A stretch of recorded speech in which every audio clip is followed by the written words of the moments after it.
කිරිතුරුන්ගේ ගෙදරද නේද? අපි හැමෝගෙම එහෙම තමයි දෙමව්පිය එකතු වෙලා හරි අපූර්වවට කරන චාරිත්‍රාක් තමයි කිරිතුරුීමේ චාරිත්‍රය. හොඳයි අපි හැමෝම එකතු වෙලා දැන් කිරිතුරුීමේ චාරිත්‍රය අදත් මේ විදිහට රත්නාලෝක විද්‍යාලයේදී සිදු කරමු.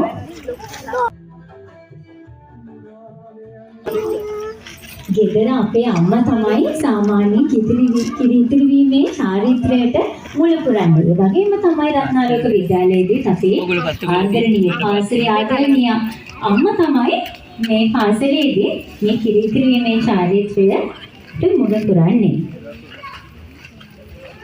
විද්‍යාලයේ විදුහල්පතිතුමිය, ඒ වගේම නියෝජ්‍ය විදුහල්පතිතුමිය ඇතුළු සහෝදර ආචාර්ය මණ්ඩලයේ සියලුම දෙනා, ඒ වගේම දයාපුර දෙමාපියන් සියලුම දෙනා, ඒ කුංචි දුවදරුවන් සියලුම දෙනා එකතු වෙලා තමයි අපි මේ වක්මහාවලේ මෙන්න මේ විදිහට ආරම්භ කරන්නේ.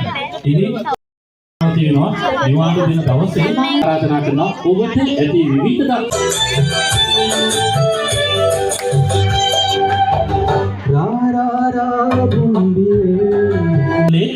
මම හිතන්නේ අපට සුපුරුදු මොහොත කීපයක් තිබෙනවා අධිරේක බලාපොරොත්තු වෙනවා